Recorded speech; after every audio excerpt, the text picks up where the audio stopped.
Olá, muito boa tarde para você, seja bem-vindo ao seu programa Em Foco de sempre. Sempre com um assunto pontual, com uma boa pauta para te trazer muito conhecimento. Muito bem, então iniciamos o nosso programa de hoje. Hoje eu tenho dois assuntos incríveis aqui separados com muito carinho para você, querido telespectador aí nos assistindo pela Rede Premium TV, tanto pelo nosso canal, pela NET, canal 26, Rede Premium TV, ou também pela internet, pelo www.redepremiumtv.com.br. E aqui ao meu lado está o Quelé. Seja bem-vindo, Quelé.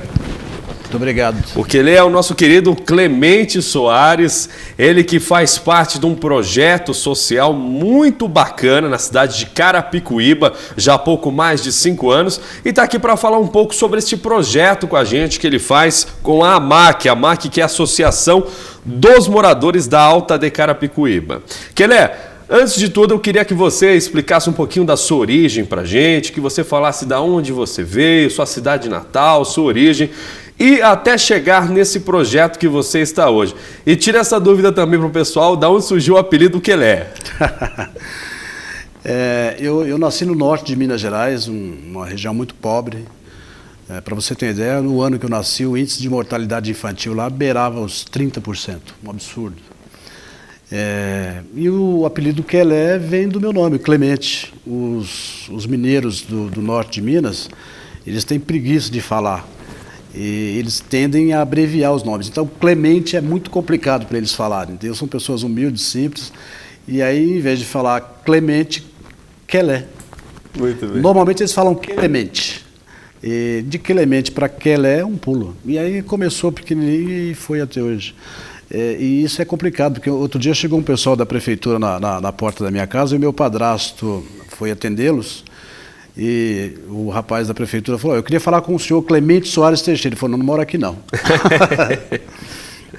A maioria das pessoas em Carapicuíba me conhece como Quelé. Legal. E quando você veio de lá para cá, você já veio direto para Carapicuíba? Com quantos anos você veio para cá? Como é que você formou essa sua estrutura, tanto profissional como pessoal aqui em São Paulo? Toda a minha estrutura vem da minha família, do meu pai, que era um homem muito simples, mas muito sábio.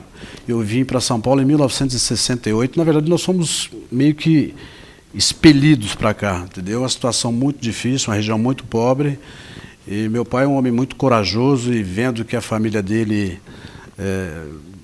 nessa situação que eu te falei, dessa mortalidade toda, o meu pai sentiu que ele ia acabar perdendo os filhos todos. Então ele largou a parentela, largou as raízes dele e veio para São Paulo, se jogou para São Paulo para tentar salvar a família dele. E aqui ele veio trabalhar de servente de pedreiro, ralou pra caramba para poder dar o mínimo para os filhos deles e graças a Deus nós conseguimos sobreviver todos, eu e meus 5 irmãos, e todos se tornaram pessoas honradas, decentes, trabalhadoras, graças a Deus. E você fez vários cursos nesse período, né?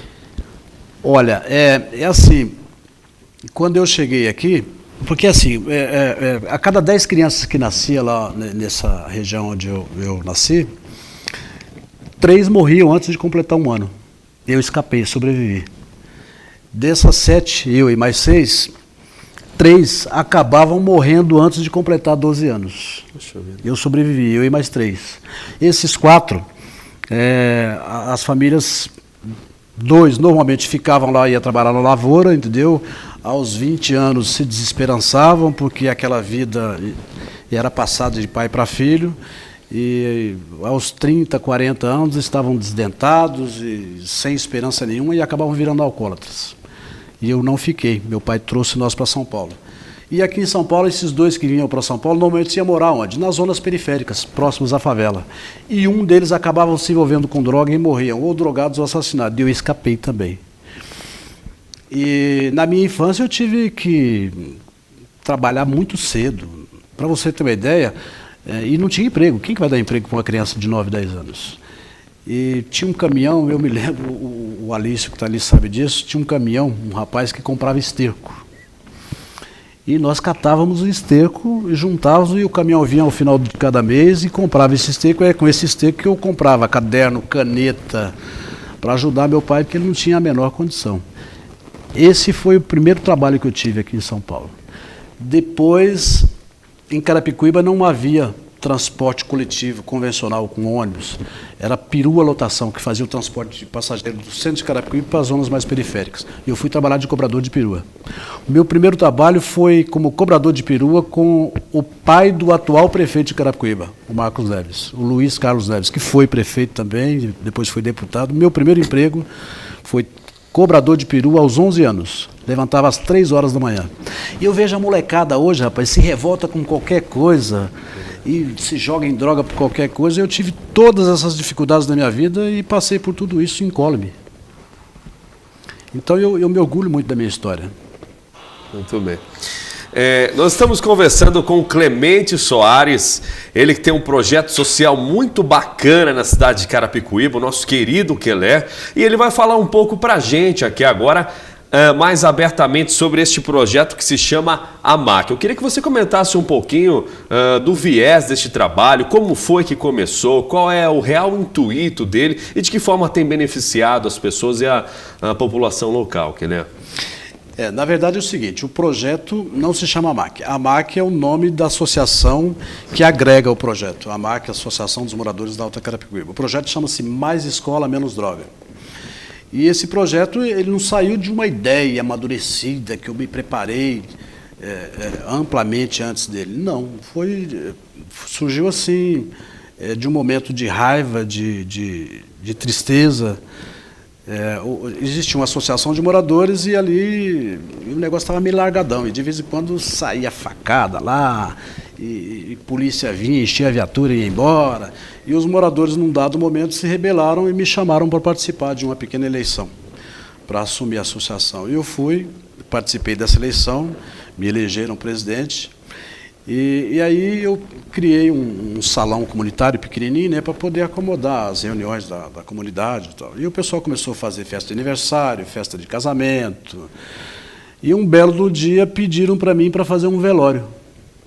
E eu fiquei curioso, mas por que velório aqui? E eu não sabia disso, é porque se você faz o velório num local seu, diminui o custo lá com a funerária. Eu peguei esse dia e fui lá ver o velório, e era um menino de 13 anos que tinha sido assassinado por envolvimento com droga. E aí o pessoal da comunidade viu que deu certo, diminuiu o custo e começaram a pedir para fazer velório. E aí fizeram 1, 2, 3, 10, 15 velórios. Em um prazo de 1 ano e 8 meses, fizeram quase 20 velórios. Todos adolescentes, todos envolvidos com droga. O último, um rapaz que era meu primo. Poxa vida, que pena. Com 19 anos. E aí eu entrei em pânico. Eu falei, poxa vida, Deus foi tão generoso comigo, me deu tanta coisa boa, né? Inclusive coisas que eu nem precisava. Eu acho que eu posso fazer alguma coisa. Eu estava cursando faculdade de Direito na época e eu resolvi fazer. Bolei o projeto, coloquei ele no papel, fiz tudo bonitinho e saí procurando ajuda, procurando parceiros.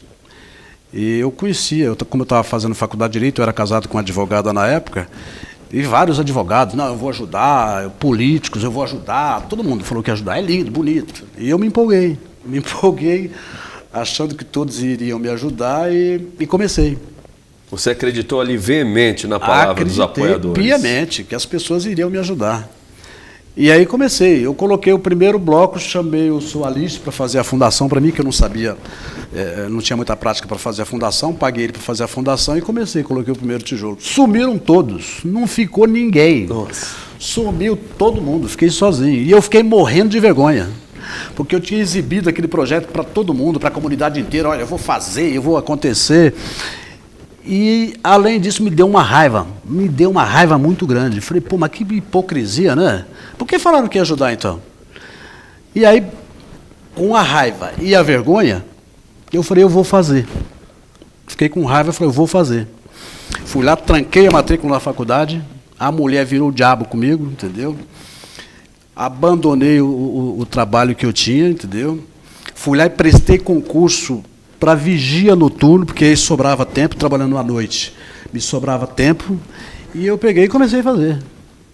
20.300... Sozinho? Sozinho, sem servente, sem pedreiro. E eu fui o carpinteiro, fui tudo, fiz tudo. E isso está tudo documentado, entendeu? E eu fui lá e comecei a fazer. E fiz um prédio enorme lá, E todo mundo passava na rua e falava que eu era doido, que eu era louco. Esse cara é maluco. Inclusive, quando eu apresentei o projeto na primeira reunião da diretoria, terminou a reunião e eu saí devagarzinho, desci a escada, né, e encontrei 3 diretores rindo. Esse cara é maluco, vai fazer nada. Imagina quem vai fazer isso, porque eu fiz uma maquete bonitinha e tal. Vai fazer nada.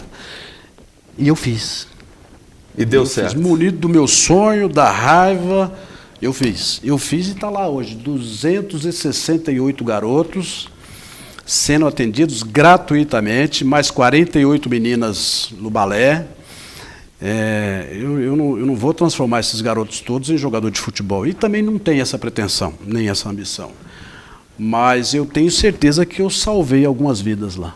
Parabéns, tenho certeza absoluta disso. E esse trabalho está há quantos anos acontecendo? 5 anos, 5 anos e meio. Mais de 5 anos. Comecei da terra, do barro, agora não está pronto ainda, faltam algumas coisas.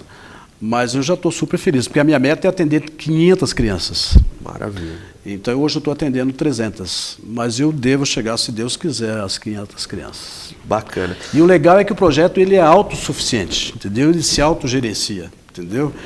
Não precisa de prefeitura, não usa verba pública, não tem verba de ninguém, entendeu? O projeto se autogerencia.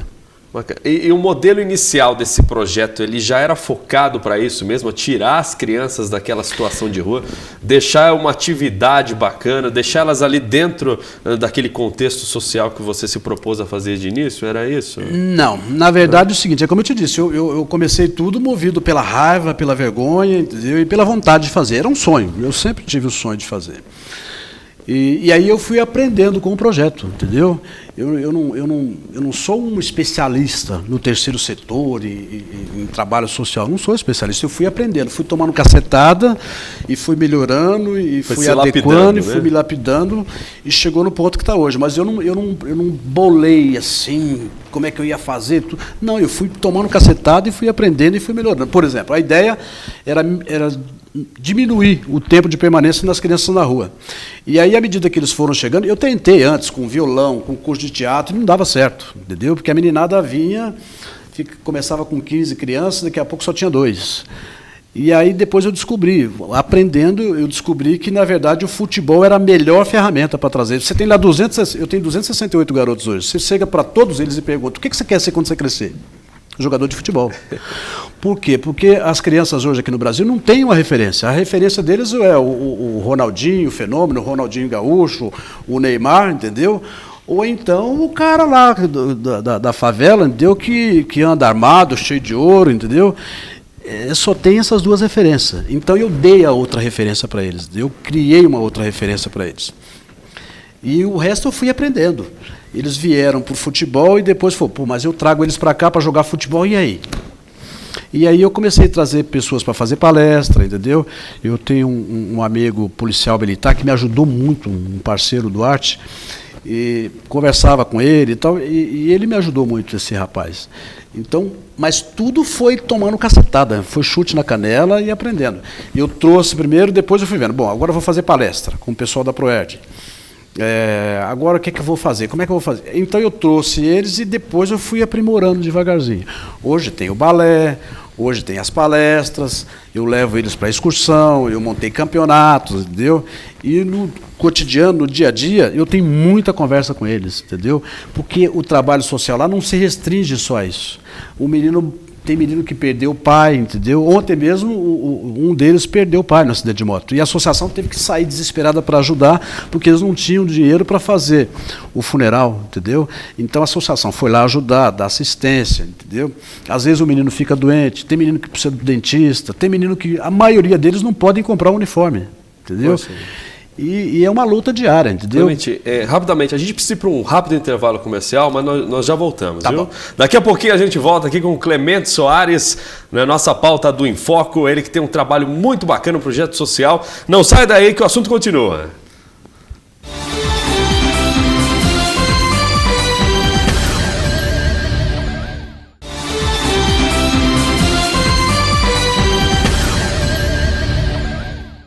E o nosso programa Em Foco está de volta. Hoje aqui ao meu lado está o Quelé, o Clemente Soares, o Quelé da comunidade. Ele que faz um trabalho muito bacana na cidade de Carapicuíba, começou sozinho, começou com afinco.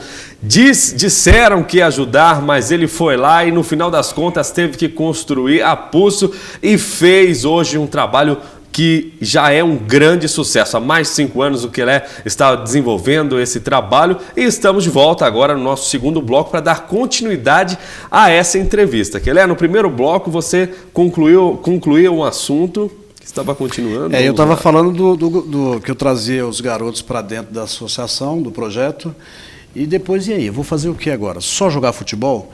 Eu precisava dar uma sequência. Então, aí eu fui criando outras atividades para eles, entendeu?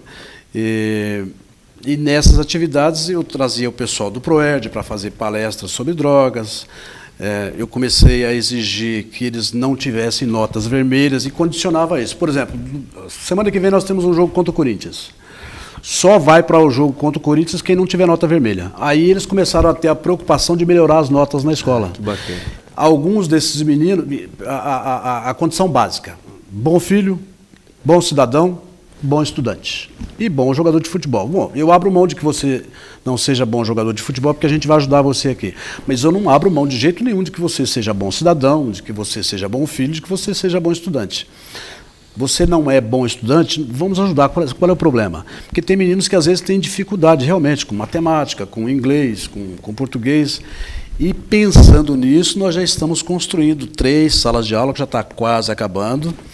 E nessas salas de aula nós vamos ter lá reforço de matemática, reforço de português e reforço de inglês. Então, se ele tirar nota vermelha, não tem desculpa. E isso também vai ser totalmente gratuito, inserido no contexto do projeto. Hoje, os meninos eles querem, porque a gente acabou criando vários times muito bons. Para você ter ideia, um dos nossos times jogou domingo retrasado e os meninos ganharam de 32-4. 32-4? Hoje tem uma dificuldade, ninguém quer jogar com os meninos, entendeu? Não, é com a MAC, não. E da onde era o time adversário? De lá de Carapicuíba de lá mesmo. Também. Então, em Carapicuíba a gente tem uma certa dificuldade para arrumar jogo. As outras... O pessoal fica morrendo de medo de jogar com os meninos do MAC. Não querem jogar com a gente, não. Então, baseado nisso, eles se aprimoram, porque eles querem ser jogador de futebol, entendeu? Eles querem ser jogador de futebol. Então, eles se aprimoram dentro da quadra e aprimoram o comportamento dele. Porque se ele não melhorar o comportamento, ele vai continuar treinando? Vai. Mas não vai no jogo amistoso, não vai participar do campeonato. Se nós formos jogar contra o Corinthians, contra o Juventus, eles não vão. O menino que tiver fora desse contexto de comportamento, não participa do campeonato. Então ele vai se adequar lá com o pai e a mãe para ser bom filho, se adequar na escola para ser bom estudante, para poder participar dos campeonatos. Porque o que ele quer se destacar, ele quer participar do campeonato, ganhar troféu, ganhar medalha, e a partir dali alavancar. A autoestima dele, né? E é gratificante isso, porque eu recebo pais lá, de crianças. Puxa, Quelé, eu vim aqui te agradecer, porque meu filho melhorou o comportamento, melhorou na escola. E tem meninos problemáticos, tem lá meninos de família estruturada, bonitinho, certinho, e tem meninos problemáticos. Tem menino que a mãe dele sentada conversando comigo, porque eu faço uma palestrinha antes, e a mãe confessou na frente dele que era usuária de crack. Eu tenho meninos lá que viu o pai ser assassinado. Eu tenho meninos que o pai está preso, mas eles não querem levar essa vida. Entendeu? Esse menino mesmo que a mãe dele confessou para mim que é usuário de crack, ele desabou na minha frente, chorando, e falou: moço, me ajuda, me insere no projeto, me coloca aqui, por favor, porque se o senhor não me deixar aqui, daqui a 1 ano eu vou estar na mesma condição da minha mãe. Então tem coisas assim que dilacera, entendeu? Que eu termino o meu expediente lá e eu entro no carro e baqueia, entendeu? Dói. E o que dói mais é porque você sabe que lá fora tem mais uma legião de garotos nessa condição e que não vai ter um espaço desse. Não vai ter a mesma oportunidade. E que, infelizmente, ele vai acabar enveredando para as drogas. Não tem jeito.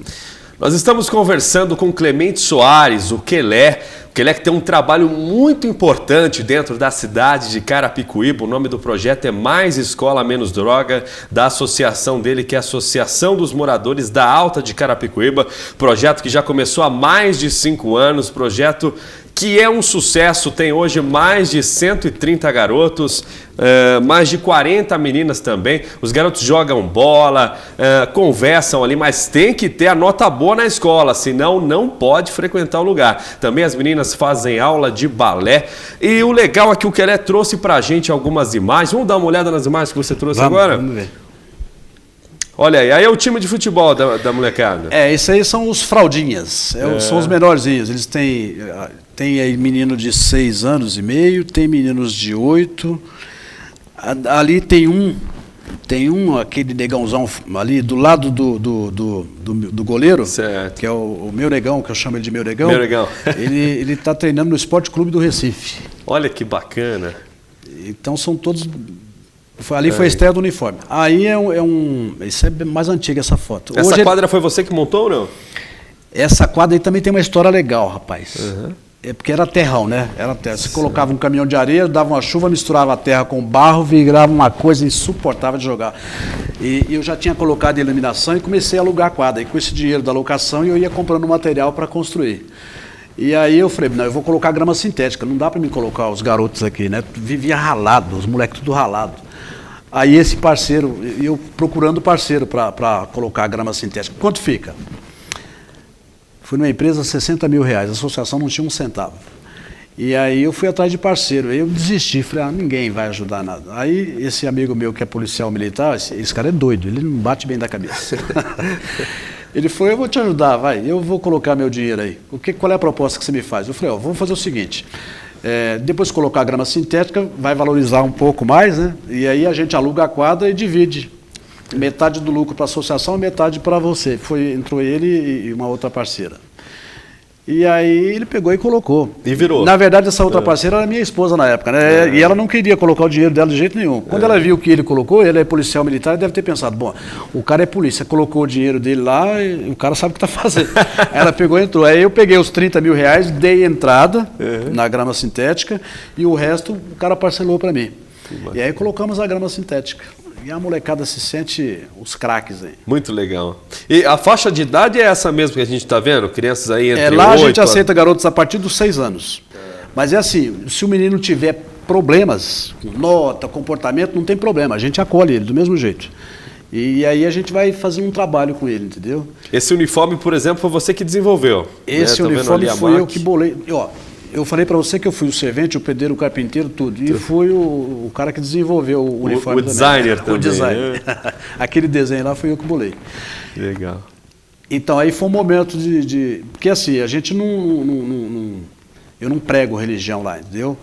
Mas nós somos bem laicos. Cada um tem a sua religião, mas a gente tem um momento lá que a gente faz a oração, ensina eles, tem um vínculo com o divino, com Deus.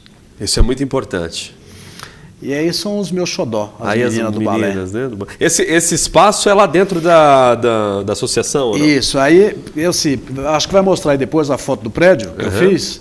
E aí a parte de cima, onde tem um salão, que vai ser, ainda não está pronto, vai ser o salão de festa. E aí eu pretendo com esse salão de festa criar uma outra fonte de receita.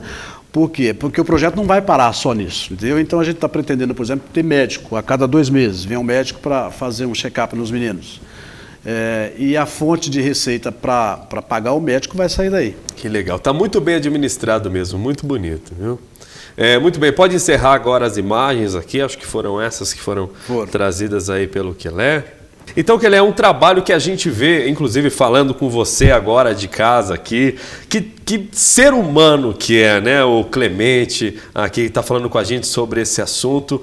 E eu faço votos que você que nos assiste preze um pouco mais. Às vezes a gente tem um dinheiro guardado ali, não sabe o que fazer, muito embora estejamos em crise, né? Ainda assim há muitas pessoas que têm uma vontade de fazer, de iniciar um projeto social, como no caso do Kelé, que começou com crianças aí para tirar do mundo das drogas. Inclusive o nome do projeto dele é Mais Escola, Menos Droga.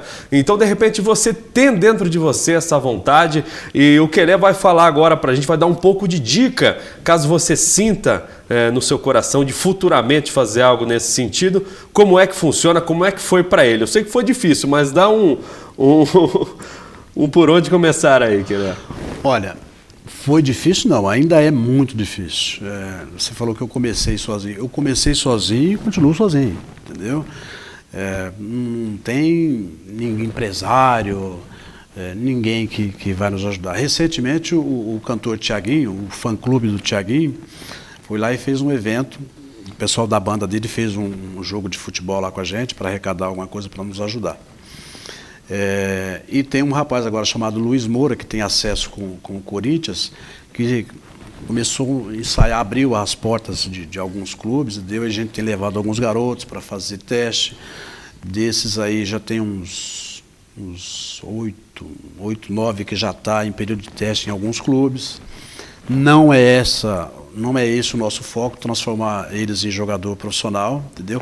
Mas, logicamente, se algum tiver talento, a gente vai poder ajudar. E o Luiz tem ajudado muito nesse sentido, o Luiz Moura. Ele vai lá, ajeita, conversa com o presidente de um time, vice-presidente de outro, entendeu?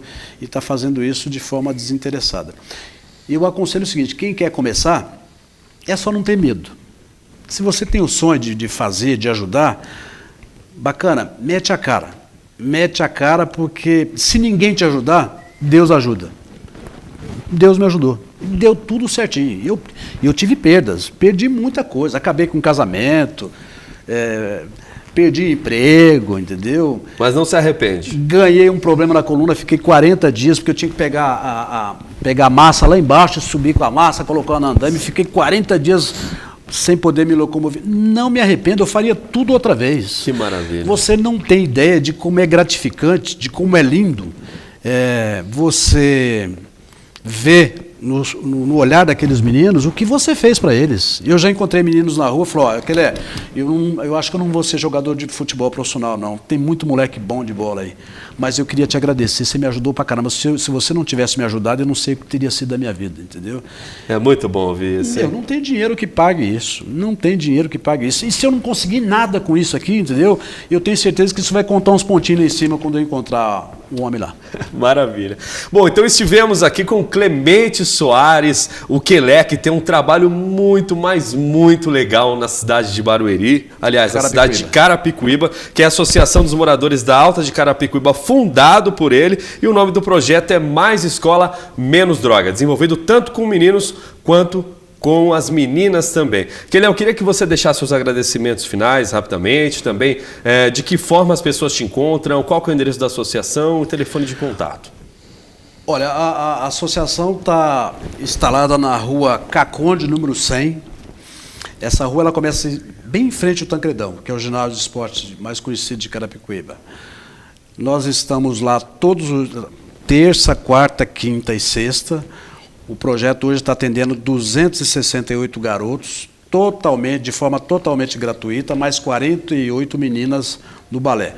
À medida que o tempo for passando e que as pessoas forem se solidarizando a nós, a ideia é atender 500 crianças. Se Deus quiser, nós vamos fazer isso. Eu queria agradecer a você, queria agradecer ao Ricardo, queria agradecer ao Alício, que está lá com a gente desde o começo, que me ajudou lá na fundação, faz parte da nossa diretoria. Queria agradecer toda a diretoria da MAC e queria pedir a vocês que estão assistindo o programa, vá lá ver, vai lá dar uma olhada. Você não tem ideia de como é bom ajudar o próximo. Endereço e telefone? Ih, rapaz, eu sou péssimo para decorar telefone. Eu vou colocar o meu no ar aí. Não tem problema não? 96365-3080. Tenho o e-mail, mas eu também sou péssimo para guardar número de e-mail. Mas é até bom, sabe por quê? Porque as pessoas vão lá fazer uma visita. Aí você vai ficar encantado com a criançada lá que a gente tem. Lá. Ok. Muito obrigado, viu, Quelé? Obrigado pela sua participação abraço, e por dividir a importância. Muito obrigado a vocês por ceder o espaço para a gente. Maravilha. Então agora vamos para um rápido intervalo comercial e já voltamos com muito mais para você. Aí vem um convidado muito especial, hein, que vai falar com a gente. Eu vou manter o segredo. Até já.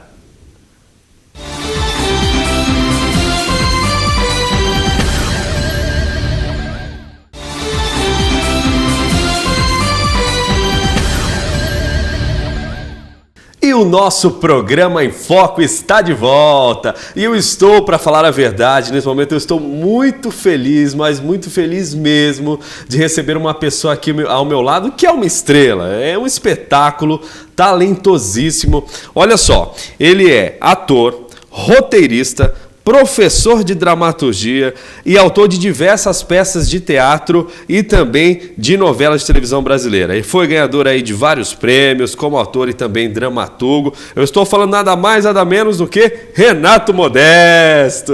Olá. Seja muito bem-vindo, viu, Renato? Tudo bem, Henrique, um Tudo prazer bom? estar aqui. Muito obrigado pelo convite. Estou muito contente de estar aqui. Maravilha. E agora você tem que fazer jus ao seu sobrenome, hein? Tem que ser modesto diante de todas as características positivas que eu te descrevi aqui. Eu digo que isso não é sobrenome, é karma, né? É o cara. Modesto, fala um pouquinho pra gente de quem é o Renato Modesto, formação, trajetória, um pouquinho da sua vida, de certa forma, pra gente começar esse bate-papo. Olha, dizendo de uma maneira resumida, eu comecei a minha carreira muito cedo como ator de teatro em São Paulo. Trabalhei como ator durante muitos anos, mais ou menos 20 anos, talvez 25 anos. Como ator, e aí como ator comecei a escrever peças de teatro, acabaram sendo produzidas, fizeram sucesso, dali eu comecei a escrever roteiro de televisão e depois esse trabalho como autor de televisão acabou tomando conta da minha vida profissional e também do meu coração mesmo, se tornou meu trabalho principal. Aí com o tempo eu fui trabalhando menos como ator, começando a trabalhar cada vez mais como autor de televisão, né? E atualmente é minha atividade principal. Eu sou autor roteirista de TV. Então, em linhas gerais, a minha história foi assim, né? Tudo ligado à dramaturgia. Bacana. E começou lá menino ainda, essa vocação aí. Sim, eu comecei a fazer teatro na escola, o que é muito comum, né? Grupo de teatro amador de escola, mas era um grupo de teatro que fazia uns trabalhos legais, sabe? Eu comecei muito cedo, tipo com 10 anos. E o interessante é que essa experiência infantil de fazer teatro, desde aquela época eu comecei a falar que queria ser ator. E então foi uma decisão que veio numa infância, numa primeira infância ainda, né? 10 aninhos ainda, não era nem adolescente. Nem pré-adolescente. Pois é. E aí continuei fazendo teatro amador. Com 17 anos eu tive a oportunidade de estrear no teatro profissional. E que foi um passo importante para mim. Na época eu fiz uma peça de teatro com o Dionísio Azevedo, que era um ator muito conhecido na época, já falecido, né? E era a história do Getúlio Vargas, chamava Um Tiro no Coração, a peça. Okay. E nessa peça eu fazia uma participação muito pequena, carregava cenário, carregava mesa, cadeira, tinha poucas falas, né? Mas para mim aquilo já foi uma grande realização. Já está no currículo. Já é a primeira peça profissional, né? Depois, com 19 anos, eu fiz uma peça que eu já tinha uma participação maior, que se chamava Hello Boy, com um ator e diretor importante hoje em dia, que é o Elias Andreato. Só nós dois dividíamos a cena e naquela ocasião eu tinha, acho que tinha 18 anos ainda. Começou com uns 16, mais ou menos? Profissionalmente com 17, aí com 18 já estava fazendo essa outra peça que era um papel importante. E eu fui indicado já a Prêmio Revelação naquele ano, então já foi um passo bem importante, né? E a partir daí comecei a fazer uma peça atrás da outra. Trabalhei com grandes nomes do teatro brasileiro, tive a felicidade de trabalhar, por exemplo, com Raul Cortez, Cristiane Torlone, Paulo Goulart, Nissete Bruno, Renato Borghi, Célia Helena, Maria Della Costa, entre grandes nomes do teatro brasileiro, alguns já falecidos, infelizmente, né? Mas naquela época o teatro em São Paulo era um pouco diferente, a classe teatral era um pouco menor, e eu era um dos, digamos, galãs jovens da época. Então eu era muito requisitado nas peças e tive essa oportunidade de trabalhar com gente muito fera, né? E aprendi muito. E, bom, aí fiz uma peça atrás da outra durante muitos anos. Mas num determinado momento eu comecei também a escrever teatro. Também muito cedo. A minha primeira peça teatral eu escrevi com 21 anos. E depois a segunda com 22 ou 23. E essas duas peças, uma delas ganhou o prêmio do SESI, primeiro concurso, chamava o concurso de dramaturgia do SESI. Foi o primeiro concurso de dramaturgia do SESI, que uma das minhas peças venceu, chamava É o Fim do Mundo, e depois uma outra chamada O Martelo foi montada pelo Neila Torraca, que é um ator muito conhecido, né? E fez muito sucesso também. E, enfim, aí eu comecei a ficar conhecido como dramaturgo, né? E isso foi um passo para me interessar por escrever para televisão. Bacana. E aí, com 30 anos de idade, eu fiz uma oficina de roteiristas da Rede Globo. Certo. E eles abriram um concurso, tinha que mandar um roteiro, eu mandei o roteiro, fui selecionado e passei por uma seleção muito difícil, porque eram 430 candidatos, eu acho. E aí eu acabei sendo selecionado, eu participei do curso, depois só acho que 24 pessoas começaram a participar do curso, depois de um mês viraram 12 e no final do curso contrataram só 3. Então foi um funil mesmo, começou de 430 e acabaram contratando 3 e eu tive a felicidade de ir muito bem no curso e ser contratado pela Globo como roteirista. Que maravilha. Esse foi em que ano, Renato? Esse contrato na Globo foi em 98, se eu não me engano. Quer dizer, eu já tinha, na época, 30 para 31 anos. Já tinha escrito bastante teatro, né? Continuava trabalhando como ator. Estava no auge ali mesmo, Estava, né? Cheio assim, de gás, cheio de gás, né? É uma idade legal em muitos aspectos, né? Porque você ainda é muito jovem, ao mesmo tempo já tem alguma maturidade, né? Você deve estar mais ou menos por aí, né? Por aí. Ah, então. Então você sabe bem. E com muito gás, muita vontade de produzir, de trabalhar. Então eu entrei na Globo com muita disposição, assim, de aprender, de produzir. E lá eu fiquei por 13 anos, né? Então foi realmente uma grande escola para mim, lá na Globo. Nos primeiros tempos eu trabalhei como leitor crítico de dramaturgia. Esse foi um trabalho interessante, porque o meu trabalho era ler muito.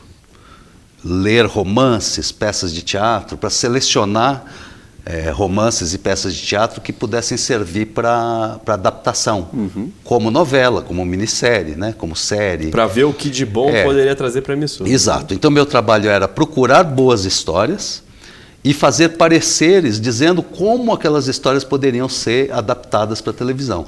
Então foi um exercício como autor incrível, né? Porque eu acabei lendo literalmente centenas de obras, né? De livros, entre romances, peças, projetos de outros autores, e fazia um exercício de analisar aquele material e falar, olha, isso pode dar uma boa minissérie se a gente fizer tal mudança, ou uma boa novela se fizer tal mudança. Foi uma grande escola, hein? Foi, realmente. Foi incrível. Eu fiz esse trabalho durante uns 5 anos, mas é claro que o meu maior desejo era escrever mesmo as minhas próprias obras, né? E não só ficar analisando a obra de outros autores. E como é que foi esse pulo do gato para você, que ali, menino com 16, 18 anos fazendo peça de teatro, de repente chegar e falar assim, não, quer saber de uma coisa? Agora o meu negócio é escrever, agora o meu negócio é entrar na dramaturgia, mas orquestrar ali o acontecimento todo em vez de ficar só na frente do palco. Como é que foi isso? Olha, foi um processo interessante, porque eu sempre gostei de ler e escrever, desde criança, né? Desde menino, gostava muito de ler, escrever, de contar histórias. Sempre fui um contador de histórias, até como ator, né? E, a princípio, escolhi o trabalho de ator também por essa paixão, né? De através do meu trabalho, contar histórias que mexessem com o imaginário das pessoas, com as emoções, né? Com as ideias, enfim. Por isso eu era ator. Mas não tinha deixado de escrever. Então, paralelamente, escrevia contos. Como gostava muito de teatro, lia muito teatro, tive a ideia de começar a escrever peças de teatro e tal. E aí, o que me atraiu muito é que, como autor, eu senti uma liberdade maior. Que, claro que não é absoluta, porque sempre o trabalho do autor só se realiza junto com uma equipe, com uma produção, tem opinião de outras pessoas. Mas, de qualquer maneira, uma coisa é você fazer uma peça de teatro como ator, que já tem um personagem lá escrito, e você vai defender a ideia, portanto, de uma outra pessoa, que é o autor. Agora, como autor, eu podia defender o que eu queria, né? Contar a história que eu queria. Por exemplo, No início, eu escrevi uma peça, uma tragicomédia de humor negro, porque era algo que me interessava com 21 anos. Depois eu escrevi um policial, que era o Martelo, porque eu adorava policial. Então eu queria falar daquilo, né, naquele momento. Então foi muito por isso, me atraiu muito a liberdade do escritor, né, do autor. Muito legal. É isso aí, estamos aqui falando agora no terceiro bloco do nosso programa com Renato Modesto. Renato Modesto que tem um currículo vasto, ele que é muito talentoso, trabalha na área da dramaturgia, ele que foi ator, é roteirista, professor de dramaturgia e autor de diversas peças teatrais e novelas da televisão brasileira. Logo após o intervalo ele volta para contar um pouco mais sobre a sua saga e também de projetos futuros. Não sai daí!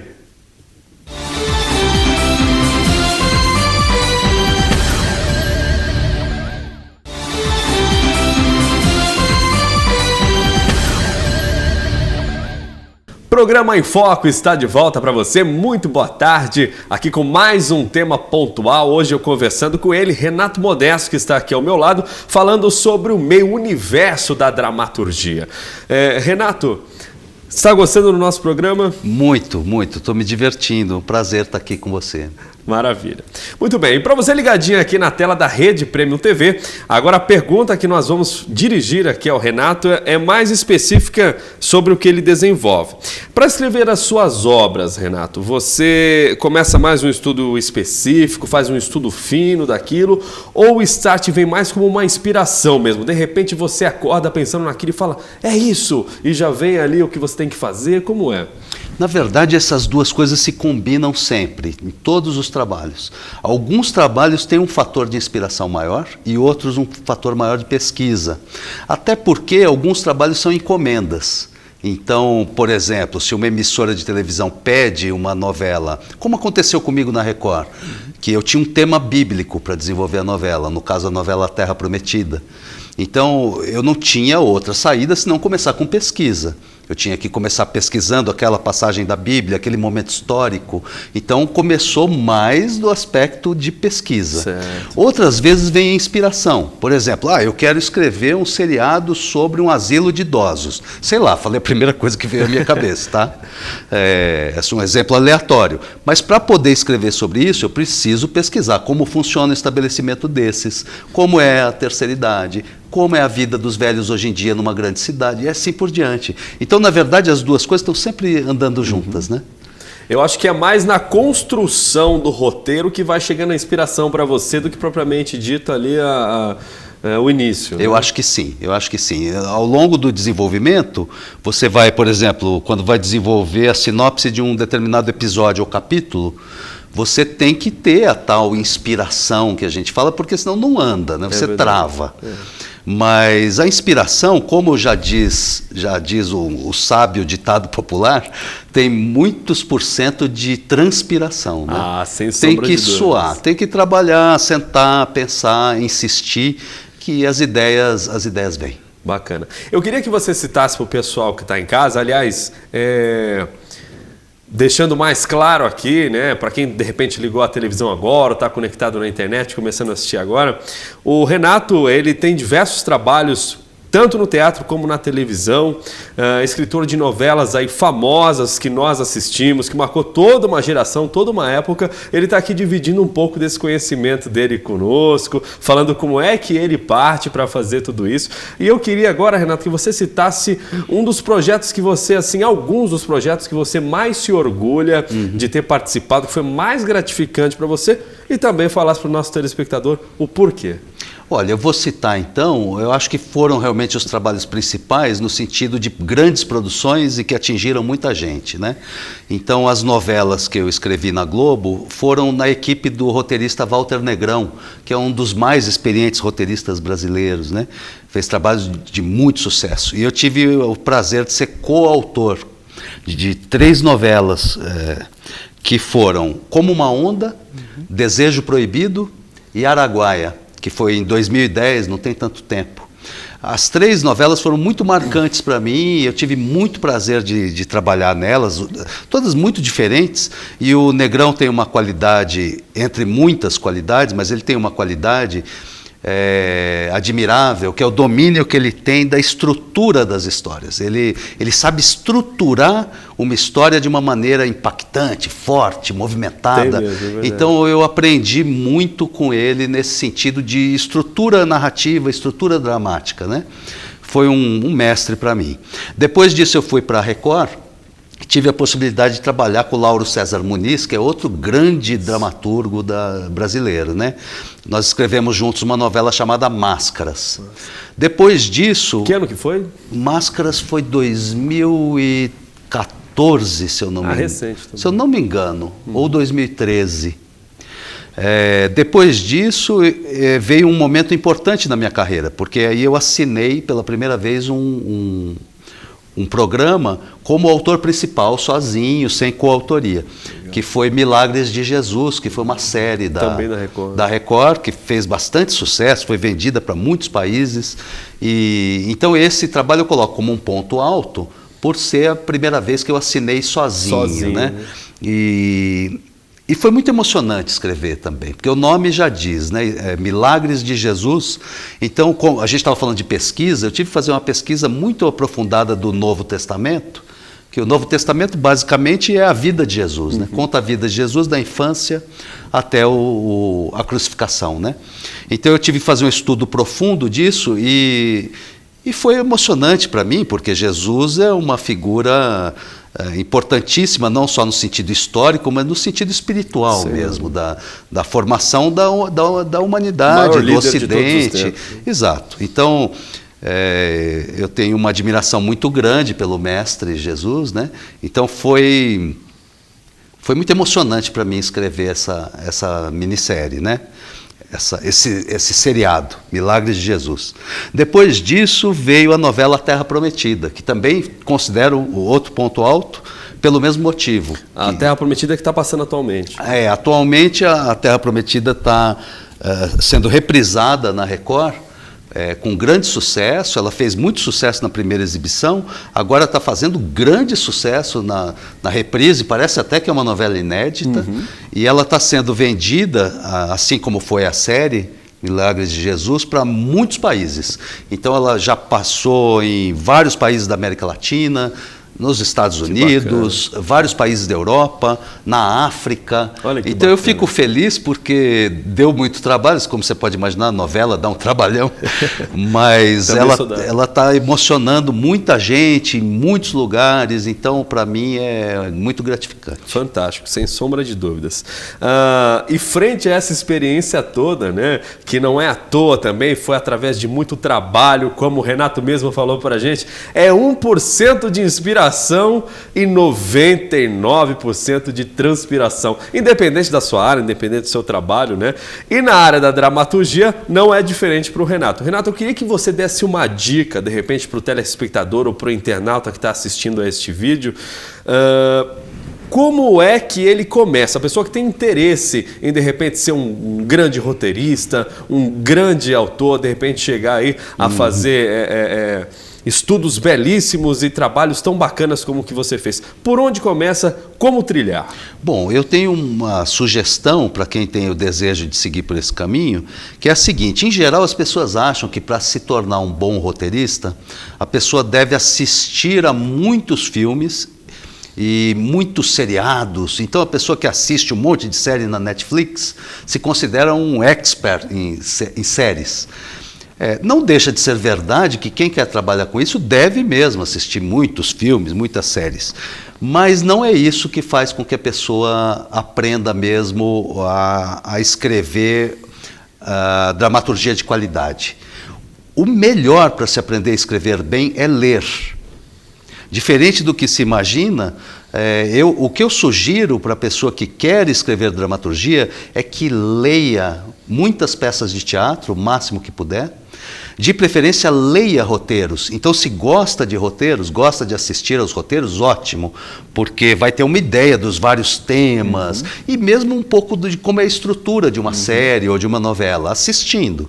Mas se quer aprender a escrever, é bom que leia os roteiros, para aprender mais sobre a forma desses roteiros. Além disso, vale a pena fazer cursos. Então, se você me permite fazer uma propaganda rápida... Com certeza. Inclusive, eu ia falar isso agora nos próximos assuntos. Obrigado. Eu tenho um curso de roteiro online na internet que chama Usina do Roteiro. Eu gravei, são 60 videoaulas curtas, desde o básico até o mais avançado, com toda a teoria a respeito do roteiro de dramaturgia. Então, quem se interessar pode entrar no www.usinadoroteiro.com.br e se tiver vontade, fazer o curso.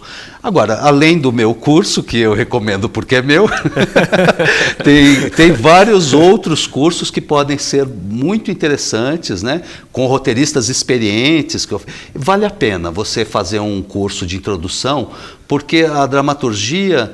diferente de um conto, por exemplo, que já é difícil, hein, escrever um conto, ela tem algumas normas técnicas que é legal você aprender, para você aprender a linguagem, né, da dramaturgia. Senão você não sabe muito bem por onde começar. Exato. Como escrever uma rubrica, como escrever um diálogo, né? Exato.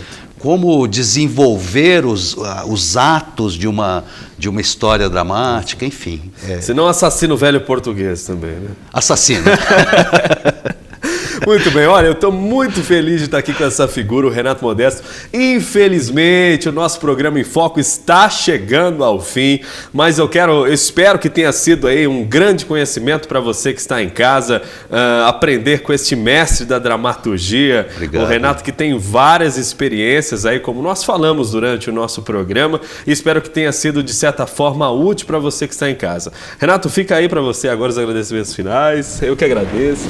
Muito obrigado, Henrique, pelo convite. Um prazer falar com o público aqui do Infoco. Eu quero parabenizar o programa e espero que tenha longa vida de sucesso, porque é merecido. Maravilha. Então é isso aí, o nosso programa em Foco está chegando ao fim. E não se esqueça, amanhã no mesmo horário estaremos aqui no mesmo canal 26 da NET, ou também pela nossa plataforma digital redepremiumtv.com.br. Até amanhã!